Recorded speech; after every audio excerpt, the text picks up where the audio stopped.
Deuxième petite vidéo sur la cheville, donc sur la remise en charge progressive. La première exercice que je vais vous montrer, le premier exercice que je vais vous montrer, ça concerne aussi les gens qui ont eu, par exemple, je pense à une patiente que j'ai, une double fracture de cheville, mais des deux côtés. Ok, donc on n'a pas l'appui des deux côtés immédiat, et pourtant il faut commencer un petit peu à charger.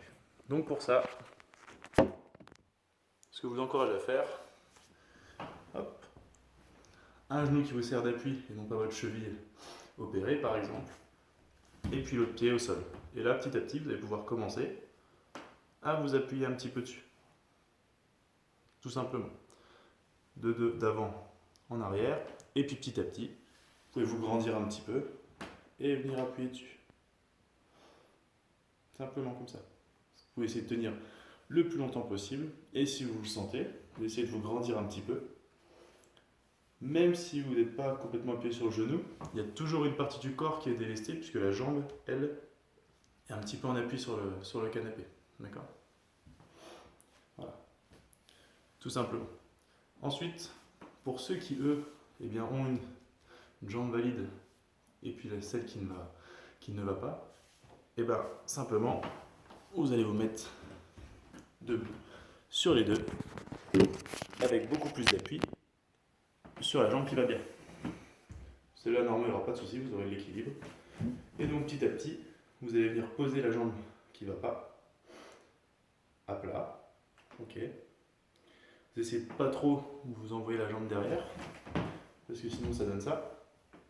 Or, nous, ce qu'on essaie de gagner, c'est cet angle-là, qu'on va avoir besoin pour descendre les escaliers et aussi pour marcher. Donc, petit à petit, vous venez simplement transférer le poids du corps. Vous n'êtes pas obligé de décoller cette jambe-là. J'appuie beaucoup sur la jambe qui va bien, un tout petit peu sur celle qui ne va pas. Et petit à petit, on passe à un appui qui est 50%, 50% d'un côté. Voilà.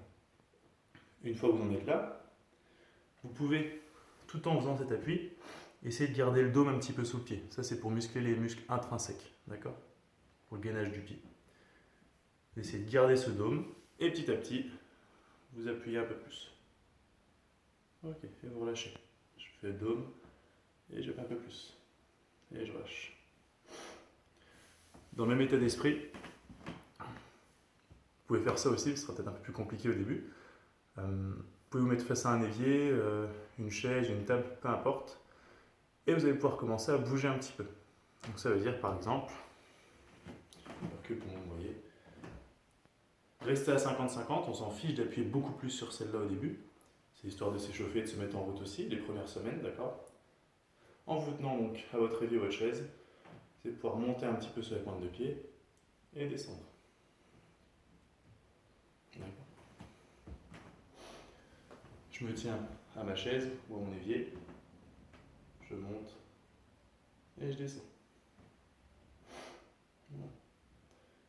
Vous pouvez aussi descendre un petit peu comme ça. Profitez-en, ça va aussi permettre de travailler cet angle de flexion dorsale. Et je descends en squat. Envoyez bien les fesses vers l'arrière et les genoux devant.